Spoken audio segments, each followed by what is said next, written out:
ओम गण गणपते नमः।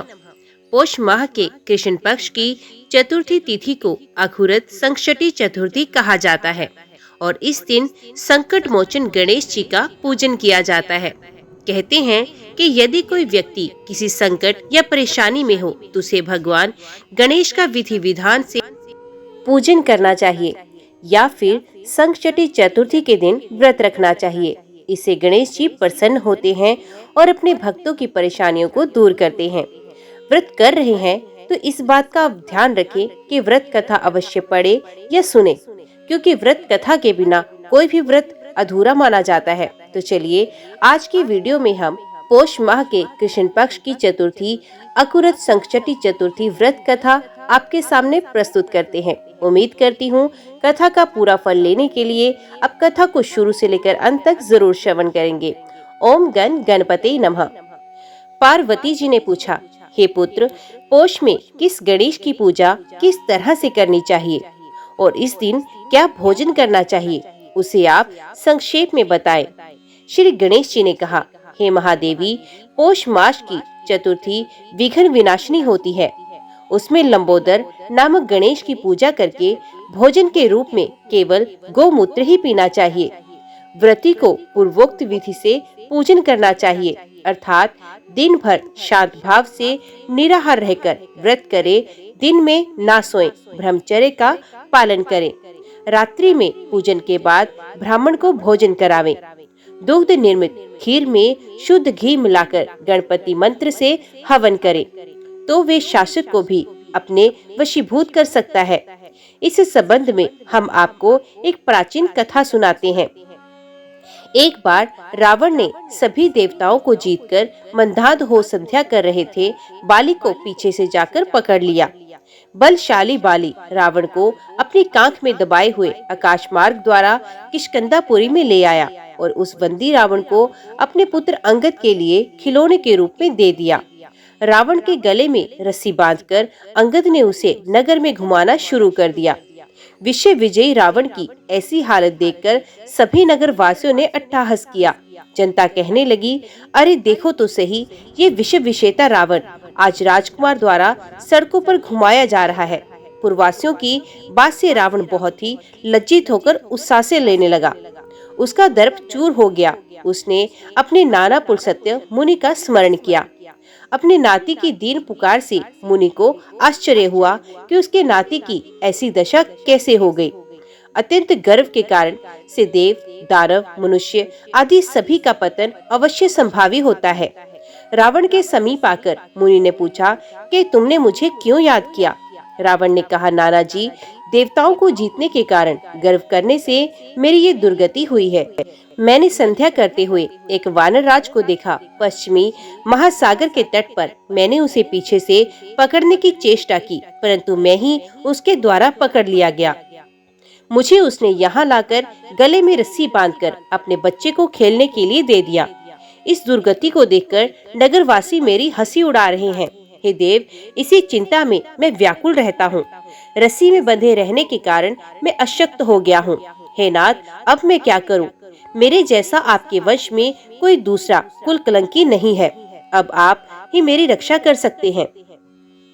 पुलस्त्य जी ने कहा, हे रावण, डरने की कोई बात नहीं, मैं तुम्हें बंधन मुक्त करा दूंगा। ये बाली देवराज इंद्र के वीर से उत्पन्न हुआ है और पराक्रम में भी तुमसे बढ़कर है। इसकी मृत्यु महाराज दशरथ के पुत्र श्री राम के हाथों होगी। हे राक्षस राज, यदि तुम बाली के बंधन से छूटना चाहते हो तो मेरी एक बात मानकर संकटनाशक गणेश जी का व्रत करो। प्राचीन काल में वृत्रासुर की हत्या के प्रायश्चित स्वरूप इंद्र ने इस व्रत को किया था। अब तुम भी इस संकटनाशक व्रत को करो। बहुत शीघ्र ही तुम्हारा कलेश दूर होगा। इस प्रकार आदेश देकर ब्रह्म ऋषि वन को चले गए और इधर रावण ने व्रत का अनुष्ठान किया। हे देवी, इस व्रत के प्रभाव से रावण तत्काल ही बंधन रहित हो गया और सुखपूर्वक अपना राज्य करने लगा। भगवान कृष्ण कहते हैं कि हे युधिष्ठिर, आप भी इस व्रत को कीजिए। इस व्रत के प्रभाव से समर से समस्त शत्रुओं का संहार करके आप अपने उत्तम राज्य को प्राप्त करेंगे।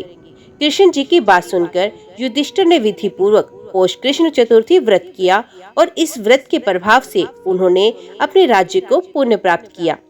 ओम गण गणपते नमः। अगली कथा पद्म पुराण से।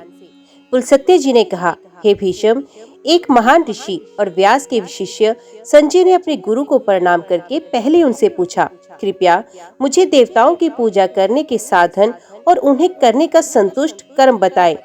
पूजा के आरंभ में कौन सा देवता सबसे अधिक पूजनीय है, बीच में किसकी पूजा करनी चाहिए, प्रतिदिन की पूजा में सबसे आखिर में किसकी पूजा करनी चाहिए, किसकी शक्ति क्या है, अर्थात प्रत्येक की शक्ति क्या है, हे ब्राह्मण, किसकी पूजा करने से मनुष्य को क्या फल प्राप्त होता है। व्यास जी ने कहा, परलोक की बाधाओं को दूर करने के लिए मनुष्य को सबसे पहले इस लोक में गणेश की पूजा करनी चाहिए। उन्हें विनायक का दर्जा प्राप्त है क्योंकि वे गौरी के पुत्र हैं, अर्थात माता पार्वती के पुत्र हैं। पूर्व में पार्वती ने शिवजी से इन दो पुत्रों को जन्म दिया था, सकंद और गणपति। दोनों देवता समस्त लोकों का पालन पोषण करते हैं और वीर हैं। दोनों को देखकर हिमालय पर्वत की पुत्री अर्थात पार्वती ने उनसे कहा, हे पुत्रों, ये मोदक देवताओं द्वारा दिया गया है जो खुशी से भरे हुए थे। इसे महाबुद्धि अत्यधिक बुद्धिमान के रूप में जाना जाता है और ये अमृत से निर्मित है। मैं इसकी खूबी बताऊंगी, सावधान रहो और सुनो। इसके सूंघने मात्र से ही मनुष्य को अमृतत्व की प्राप्ति अवश्य हो जाती है। वे सभी पवित्र पुस्तकों का अर्थ और सार जानता है। वे हथियारों और प्रयोग से परिचित हो जाता है और सभी विज्ञानों में निपुण हो जाता है। वे एक लेखक, एक चित्रकार बन जाता है। अत्यंत बुद्धिमान व्यक्ति ही परमात्मा के ज्ञान और सांसारिक ज्ञान का सार जानता है। वे सर्वज्ञ हो जाता है, इसमें कोई संदेह नहीं। हे पुत्रों, वे सदाचार से श्रेष्ठ होने के कारण सैकड़ों सिद्धियां प्राप्त करेगा।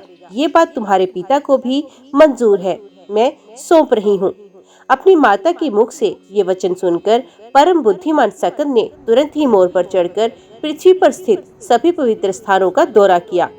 अत्यंत बुद्धिमान लंबोदर एक क्षण में स्नान करके और अपने माता पिता को अपने दाहिनी ओर रखकर उनकी परिक्रमा के बाद और प्रसन्न होकर अपने माता पिता के सामने खड़े हो गए।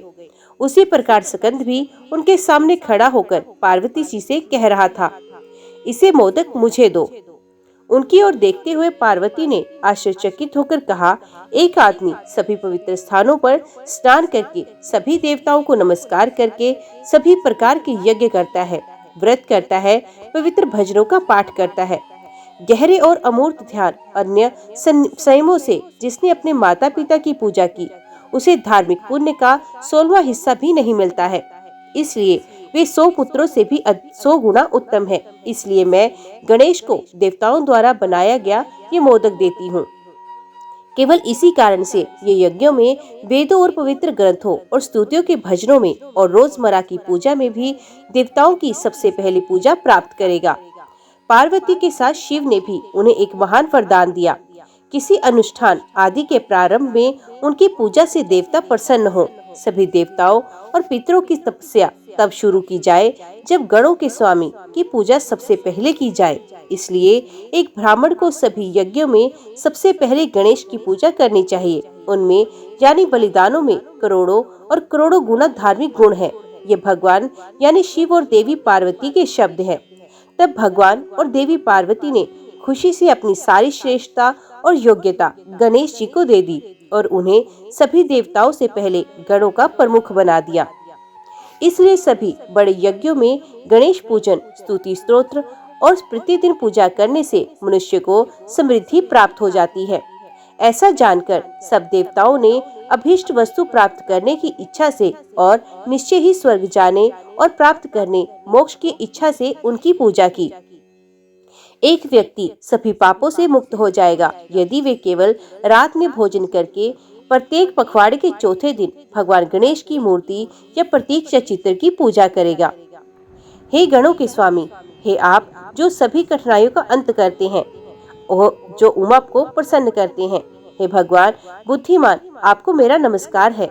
सांसारिक अस्तित्व के सागर से मेरी रक्षा करो। हे भगवान, हे शिव को प्रसन्न करने वाले, हे गहन और अमूर्त ध्यान देने वाले, आप बाधाओं के स्वामी, आपको नमस्कार है। मुझ पर सदैव प्रसन्न रहना। इस तरह भजन करके उनकी स्तुति करें।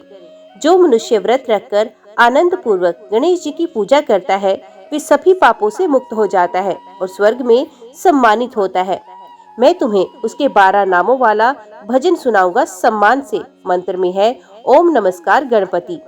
जो मनुष्य प्रातःकाल उठकर उनके इन 12 नामों का स्मरण करता है, गणपति, विघ्नराज, लंबातुंड, गजानन, द्वैमतुरा, हेरंबा, एकदंत, गणधीप, विनायक, चारुकर्ण, पशुपाल और भमात्मजन पूरे ब्रह्मांड को अपने नियंत्रण में रखेंगे और उन्हें कभी भी किसी कठिनाई का सामना नहीं करना पड़ेगा।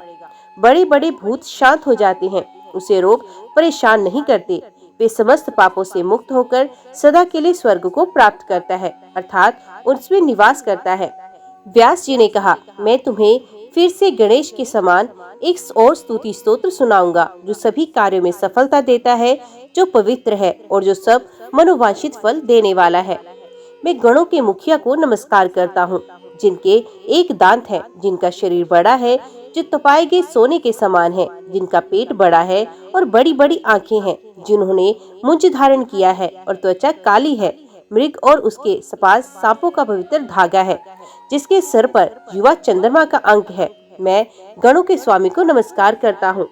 मैं उन गणों के मुखिया को नमस्कार करता हूँ जो सभी बाधाओं को दूर करते हैं और स्वयं मुक्त है, जो सर्वश्रेष्ठ मूषक पर चढ़कर देवताओं और राक्षसों के बीच महान युद्ध में लड़ने की इच्छा रखते हैं और जिनके पास शक्तिशाली हथियार हैं।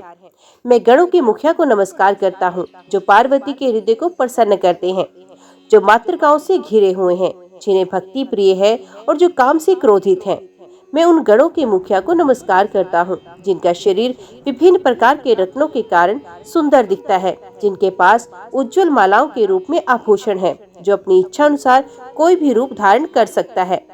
मैं गणों के मुखिया को नमस्कार करता हूँ जिनका मुख हाथी जैसा है, जो देवताओं में सर्वश्रेष्ठ है और जो आकर्षक कानों से सुशोभित है। मैं गणों के स्वामी को नमस्कार करता हूँ जो पाश और अंकुश धारण करते हैं। मैं गणों के प्रमुख को नमस्कार करता हूँ जिनकी यक्ष, किन्नर, गंधर्व, सिद्ध और विद्याधर हमेशा प्रशंसा करते हैं और जिनके पास एक विशाल शरीर है। जो मनुष्य श्रद्धा पूर्वक गणेश स्तुति में 8 श्लोकों वाले इस शुभ स्तोत्र का पाठ करता है, उसे सभी प्रकार की समृद्धि प्राप्त होती है और रुद्र के स्वर्ग में सम्मानित किया जाता है। ऐसे मनुष्य को 7 जन्मों तक स्वामित्व की हानि नहीं होती और जो मनुष्य इसका प्रतिदिन पाठ करता है वे महान राजा बनता है। गणेश स्तुति के इस अत्यंत सराहनीय स्तोत्र को पढ़ने और सुनने से वे तीनों लोगों को अपने वश में कर लेता है। जो गणों के स्वामी की पूजा करता है वे सभी को अपने वश में कर लेता है और उसकी योग्यता अक्षय हो जाती है। मनुष्य मंत्र के पाठ से सभी यज्ञों में सभी प्रकार की समृद्धि प्राप्त करता है और स्वर्ग और मोक्ष प्राप्त करता है। बुद्धिमान व्यक्ति को मिट्टी की मूर्ति पर या पत्थर के चित्र पर, दरवाजे की लकड़ी पर या गमले में गणेश जी की आकृति बनानी चाहिए। जो बुद्धिमान व्यक्ति सदैव दिखाई देने वाले किसी अन्य स्थान पर भी गणेश की मूर्ति स्थापित करता है, अपनी क्षमता के अनुसार गणेश की पूजा करता है, उसकी अभीष्ट वस्तुएं पूर्ण हो जाती हैं, उसे कोई कठिनाई नहीं होती और वे तीनों लोगों को अपने वश में कर लेता है।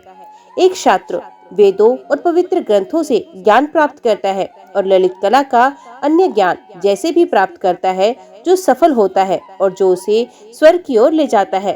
धन की इच्छा रखने वाले व्यक्ति को प्रचुर धन और एक अच्छी आकर्षक बेटी, वैध तरीके से प्राप्त किया गया वैभव और परिवार के सदस्यों को मोक्ष देने वाला पुत्र मिलता है। उसे रोग, ग्रह, भूत, सींग वाले जानवर, राक्षस, बिजली या जंगल में डाकू कभी परेशान नहीं करते। राजा उस पर क्रोधित नहीं होता, उसके घर में प्लेग नहीं फैलता, उसे किसी भी चीज की कमी महसूस नहीं होती। गणेश की पूजा करने के बाद उसे कमजोरी नहीं होती। गणों के प्रमुख को मेरा नमस्कार, जो कभी कठिनाइयों को दूर करते हैं, जिनकी पूजा देवता भी अपनी इच्छित वस्तु को पूर्ण करने के लिए करते हैं। पवित्र सूत है ओम नमस्कार गणपति। वे जो गणों के रक्षक की पूजा करेगा, विष्णु के प्रिय फूलों और अन्य सुगंधित फूलों से, मोदक, फल, जड़ और अन्य मौसमी चीजों से, दही और दूध से, मनभावन संगीत वाद्य यंत्रों से और धूप और सुगंधित वस्तुओं से, सभी उपकर्मों से सफलता प्राप्त करती है। जो व्यक्ति विशेष रूप से उन गणेश जी की मूर्ति पर धन, प्रिय पूजा की सामग्री तथा वस्त्र चढ़ाता है, उसे 1 लाख गुना प्राप्त होता है। पूर्व की निकटता में भारतवर्ष के देश में लोहित के दक्षिणी तट पर विनायक एक मूर्ति के रूप में है। सभी लोगों में शांति लाने और बाधाओं को दूर करने के लिए वे शिव और पार्वती के आदेश से देवताओं की सहमति से रुके हुए हैं। एक आदमी जिसने वेदों और पवित्र पुस्तकों के अर्थ में महारत हासिल कर ली है, सामग्री संग्रह के साथ अपनी क्षमता के अनुसार उस देवता की पूजा करके विनायक बन जाता है। जो मनुष्य गणेश जी की मूर्ति की भी एक बार परिक्रमा कर लेता है या स्पर्श कर लेता है, वे सदा के लिए स्वर्ग प्राप्त करता है और सदैव देवताओं द्वारा सम्मानित होता है। जो लोग मलेशियों से के संपर्क में हैं, जो अच्छे तपस्वी और सभी लोगों को पुत्र प्रदान करने के लिए शंभु विनायक हैं, वे जिसने लोहित्य नदी में स्नान किया, गणेश की मूर्ति को छूने से 7 जन्मों के दौरान किए गए पापों से मुक्त हो जाता है। किसी स्त्री को विधवापन का कष्ट नहीं होगा, कोई दरिद्र नहीं होगा, न ही गणेश के पास पहुंचने के बाद उसे जन्म जन्मांतर तक दुख या ईर्ष्या होगी। इसमें कोई संदेह नहीं कि गणेश पूजा से मनुष्य को बार बार सफलता, भोग, प्रसिद्धि और शक्ति प्राप्त होती है। इनकी पूजा न करने से सभी इच्छित वस्तुएं नष्ट हो जाती हैं। ब्रह्मा, विष्णु और शिव जैसे सभी देवता प्रसन्न होते हैं।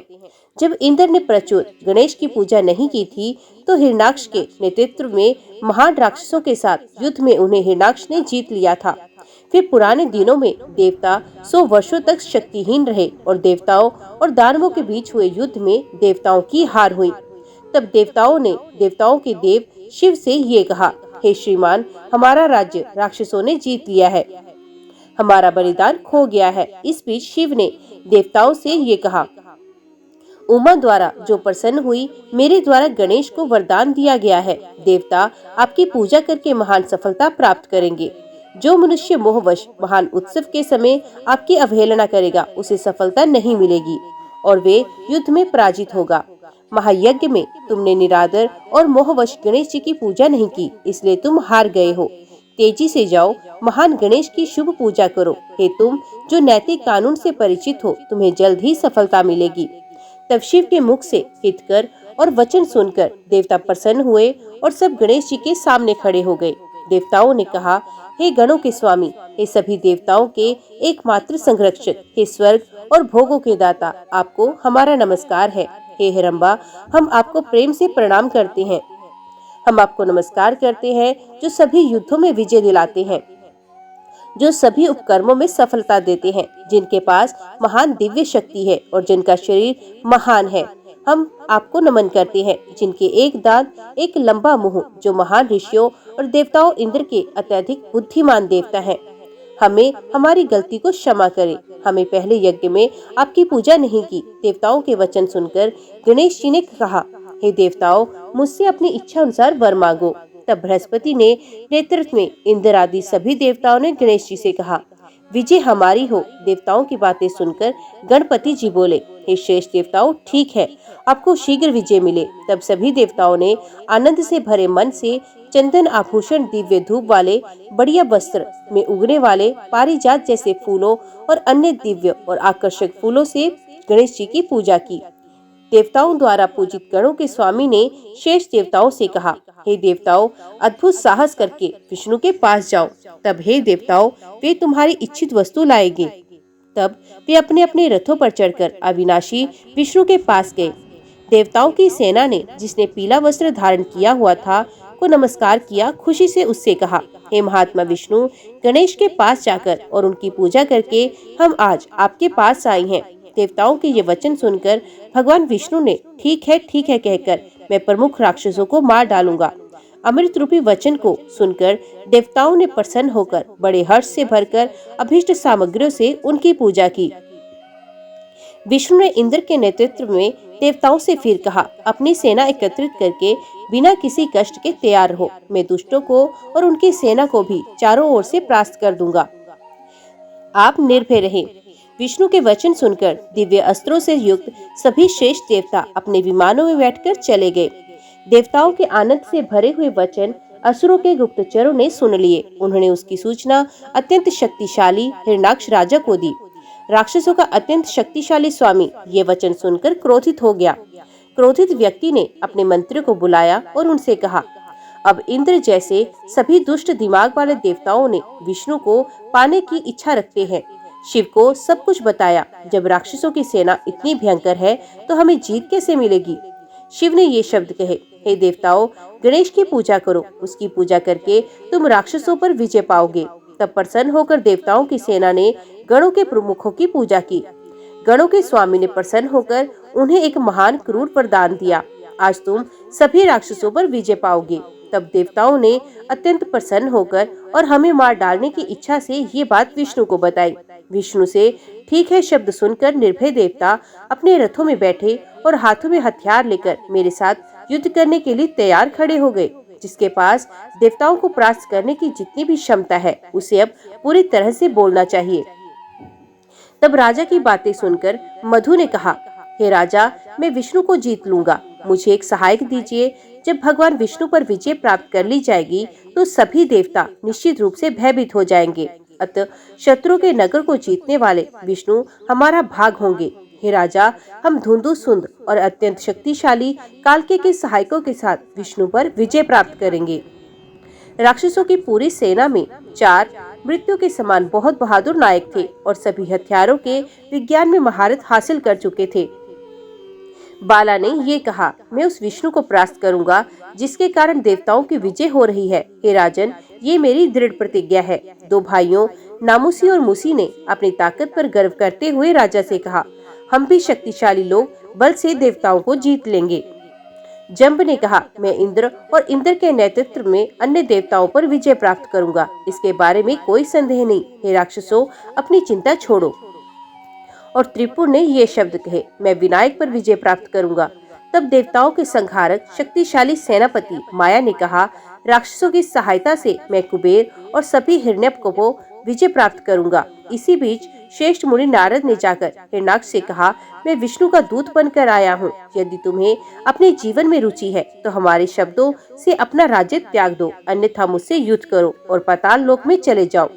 तब क्रोधित होकर उन्होंने श्रेष्ठ ऋषि नारद से ये शब्द कहे, हे ब्राह्मण, तुम्हें मारा नहीं जा सकता। जल्दी से मेरी उपस्थिति से दूर चले जाओ। अपने सामने देवताओं की विपत्ति और विनाश देखना। हे ब्राह्मण, विष्णु, शिव और अन्य लोग एक क्षण में मृत्यु को प्राप्त होंगे। इतना कहकर दैत्यराज ने अपनी सेना के सेनापति से कहा, सारी सेना तैयार करके शीघ्र ही सारे रथ ले आओ। राक्षस राज की बातें सुनकर सेनापति ने सहसा सेना बुला ली। भयभीत होकर शीघ्रता से वहां आए। सेना शामिल हजारों करोड़ सैनिकों की और अक्षौहिणी थी। प्रत्येक वीर सैनिक के पास बड़े बड़े वाहन, अद्भुत रथ, हाथी, ऊंट और घोड़े थे। वे शेर, बाघ और भैंसे पर चढ़कर आगे बढ़े। उन्होंने कमर को सभी संगीत वाद्य यंत्रों, शेरों को कई तरह की डरावनी गर्जनाओं से भर दिया। समुद्र तट, पर्वत, पृथ्वी तथा समस्त लोग भयभीत हो गए। समुद्र भी उत्तेलित हो उठे। सभी देवताओं द्वारा बजाए गए नगाड़ों से ध्वनि निकलने लगी। सभी लोग और तीनों लोगों के निवासी वायु से भरे हुए अन्य गहरे ध्वनि वाले संगीत वाद्य यंत्रों से भयभीत हो गए। उनकी इच्छाएं कुंठित हो गई। वे महान भयंकर उज्जवल युद्ध लड़ने लगे। युद्ध में वे लोहे के बेड़ों, पाशों, भालों, तलवारों, लाठियों, फरसों और तीखे भयंकर बाणों से एक दूसरे पर वार करते हैं। विभिन्न प्रकार से फेंके गए हथियारों और अस्त्रों से भरे हुए थे। उनकी लड़ाई बड़े बड़े घरों में, जमीन पर, पहाड़ों पर, पानी पर, मंदिरों में, आकाश में, पहाड़ों की चोटियों और उनकी चोटियों पर, झाड़ियों में, एक बड़े जंगल में होती। सैकड़ों और हजारों की संख्या में अस्त्र शस्त्र चलाए गए, सैनिकों पर गिराए गए। जैसे पुष्कर जैसे बादलों से वर्षा का पानी धाराओं में गिरता था। कुछ लोग अपने शरीर को बाणों से बिंदकर भूमि पर गिर पड़े। अन्य शक्ति मूसल, भाले और कुल्हाड़ी जैसे अस्त्रों से अपने शरीर के साथ जमीन पर गिरे।